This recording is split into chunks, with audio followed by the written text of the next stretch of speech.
Chers amis, Bismillah ar-Rahman ar-Rahim.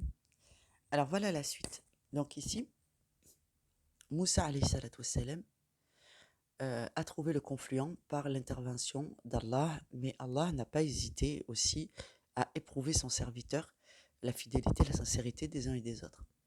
Ensuite, 65. Allah annonce que le messager, Moussa alayhi salatu wassalam, et son valet ont trouvé le serviteur à qui Allah avait donné une grâce de sa part et à qui nous avons enseigné une science émanant de nous. Commandement explicite. Allah enseigne de sa science dans la mesure qu'il veut à qui il veut. Commandement implicite. Allah décide d'éprouver ses serviteurs, quand bien même ce sont des serviteurs élus d'un très haut rang. Ce monde est fait pour l'épreuve, donc Allah éprouve à travers les événements de la vie courante ses sujets, même s'il les aime et qu'il les affectionne et qu'il les soutient, il les éprouve. À travers cette épreuve, il y a toujours un enseignement. Verset 66. Loi, commandement implicite et loi inéluctable. Moïse dit, donc, en sachant qu'il est guidé par Allah, puis-je te suivre à condition que tu m'apprennes ce que l'on t'a appris concernant une bonne direction. Alors, on va introduire ici, Allah introduit plutôt une loi inéluctable et c'est très implicite. Il va nous demander de raisonner. Même Moussa alayhi salatu wassalam questionne parce qu'il a un enseignement à prendre de quelqu'un qui travaille pour Allah.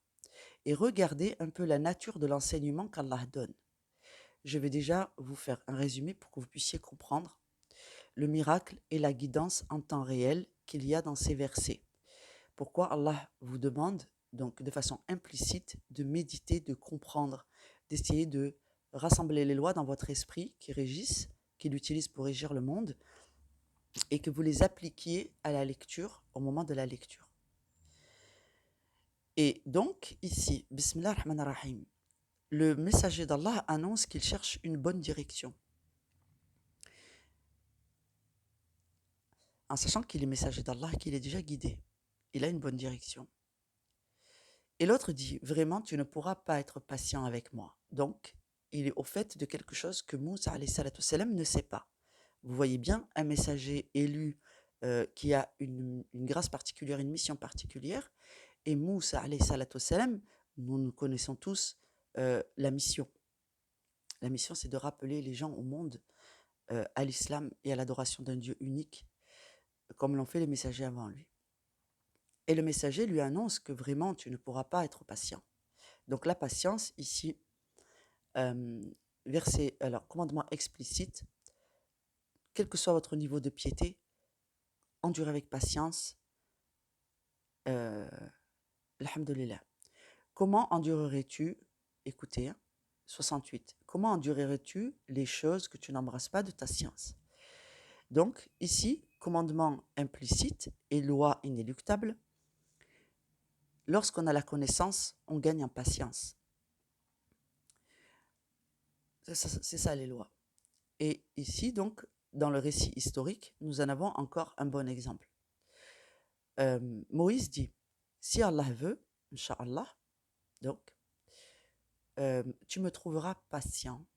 Et si je désobéis, et je ne désobéirai à aucun de tes ordres. Donc, vous voyez, si Allah veut,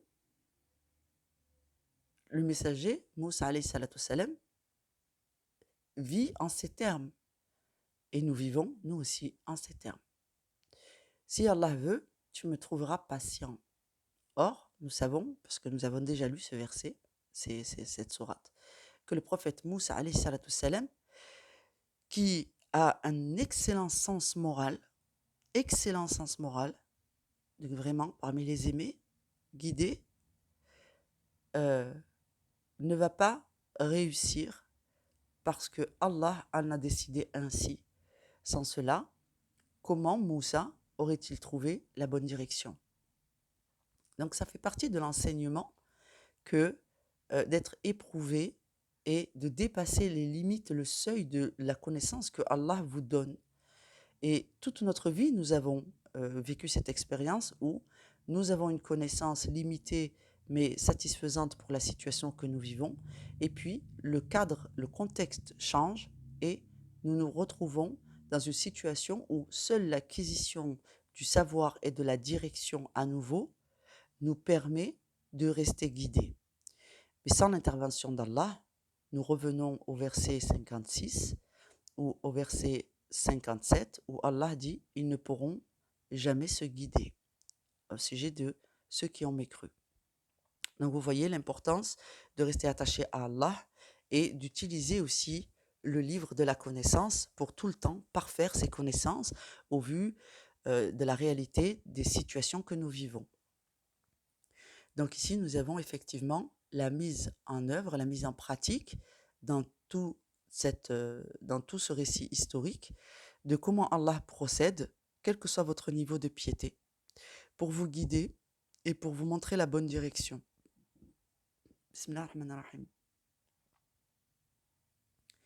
Et lui dit, si tu me suis, ne m'interroge sur rien tant que je ne t'en fais pas mention. Donc des fois, le silence est d'or. Alors les deux partirent, et après qu'il fut monté sur un bateau, l'homme y fit une brèche. Moïse lui dit, est-ce pour noyer ses occupants que tu l'as ébréché? Et ça, c'est ce que nous aurions tous pensé. Et le serviteur lui dit, tu as commis certes, non, et donc Moïse lui dit, tu as commis certes une chose monstrueuse. Alors, dans le paradigme, ici, le prophète Moussa alayhi salam est d'une moralité exemplaire. Nous le savons.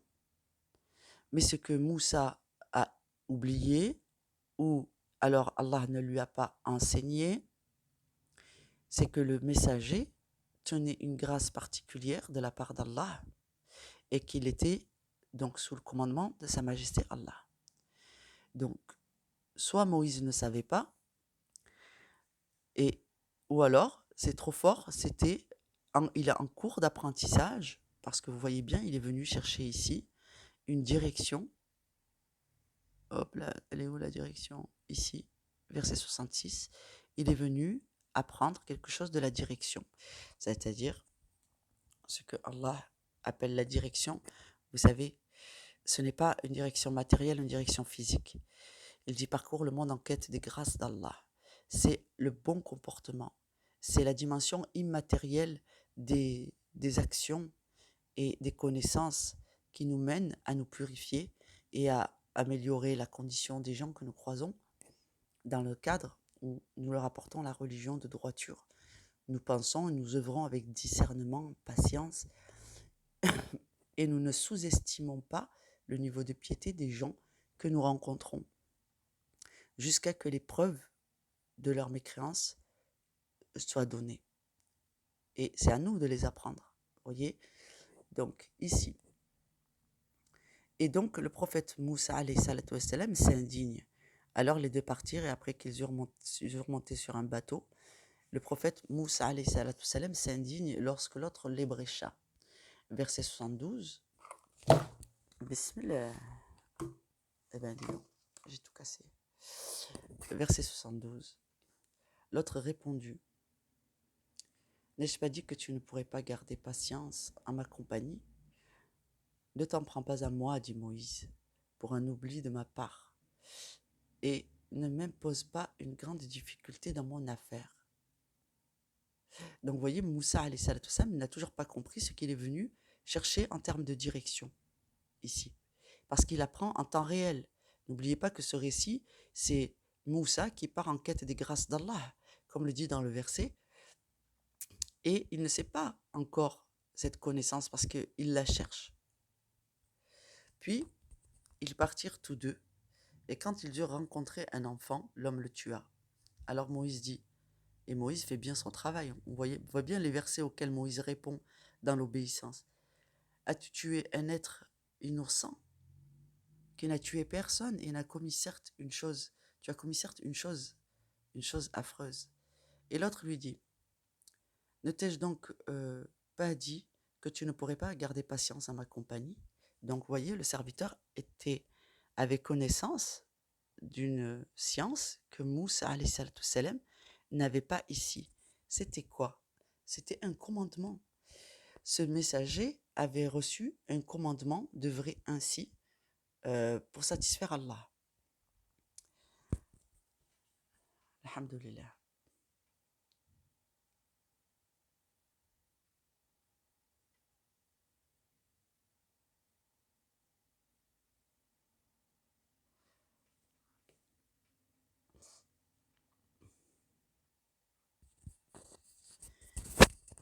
Donc, vous savez, quand vous allez lire ces passages, ça sera à vous d'extraire donc les commandements implicites, les commandements explicites et les lois inéluctables. Donc, le récit historique, tout ça se situe dans un récit historique. Si vous trouvez miracle et guidance en temps réel, c'est exactement le sujet de ce récit historique. Et regardez, Allah nous donne un certain nombre de lois explicites. Donc, tu ne jugeras point, tu prendras patience, tu endureras avec patience, tu continueras à faire confiance à Allah. Et voyez le chemin, la direction que Moussa a demandé et qu'il cherchait. Et voilà la réponse du serviteur. Donc, je vous laisse lire.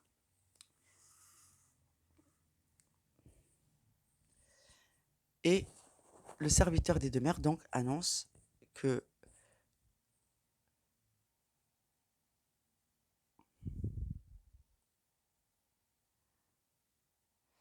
le verset 80, donc le serviteur fait des choses au nom d'Allah et il enseigne à Moussa la fameuse direction que Moïse alayhi salatu salam cherchait. Donc c'est-à-dire qu'il lui dit, tu vois, tout ce que je fais, je ne le fais pas gratuitement, je le fais par ordre d'Allah. Et dans le verset 82, il dit, je ne l'ai d'ailleurs pas fait de mon propre chef. Voilà l'interprétation de ce que tu n'as pas pu endurer avec patience. Et ensuite, Allah change de sujet et vous donne l'exemple de Dhul Qarnayn alayhi salatu wassalam. Donc, ici, la direction que Moussa alayhi salatu wassalam cherchait, c'est pas une direction matérielle, physique, c'est une dimension spirituelle d'une direction. C'est-à-dire, Allah dit dans d'autres versets, à chacun sa direction, mais c'est vers moi que sera le retour. C'est-à-dire que les chemins de la piété, il y a des chemins de la piété sur Sirat al-Mustaqim. Chacun d'entre nous a une mission de vie. Et la bonne direction, c'est d'obéir à Allah lorsque Allah vous dit soyez patients et endurants les uns avec les autres. Même si un musulman ne te plaît pas et ses actes ne te plaisent pas, s'il a la moralité du musulman, l'action du musulman et qu'il répond dans les grandes lignes aux lois de l'islam, alors tu dois patienter avec lui s'il ne commet pas de crime outre mesure. N'oubliez pas que euh, même Satan, c'est Allah qui le commande. C'est-à-dire que Satan n'a pas le dessus sur Allah pour ce qui est de tromper la destinée des hommes. Donc, le règne tout entier appartient à Allah. La bonne direction ici, c'est de patienter les uns avec les autres jusqu'à ce qu'Allah vous dévoile la vérité. Donc, la patience, et Allah démontre qu'il y a différentes voies en islam et que les gens ont différents degrés en islam et que donc chacun d'eux aura une lecture des événements et des situations en fonction de son degré de connaissance. Aussi, il est rappelé donc dans ce verset que il est bon de demander à Allah la connaissance et la sagesse, mais aussi la mémorisation du Coran et qu'Allah nous aide à nous rappeler des versets au bon moment qui correspondent à nos situations respectives. Donc ici, nous avons une loi inéluctable qui est rappelée sur le fait que Allah guide qui il veut et que le chemin de la guidée des uns et des autres est un petit peu variable et que cette vérité fait partie des lois implicites et ici Allah nous l'explicite. Voilà, grâce à ce récit historique. Et cette ayah recèle le miracle et la guidance en temps réel. Et elle est annonciateur aussi de prophéties que nous retrouverons dans le livre, Inch'Allah, dans le sens où Allah a de nombreux serviteurs sur la terre, à lui appartiennent les armées des cieux et de la terre. Salam alaikum wa rahmatullahi wa barakatuh.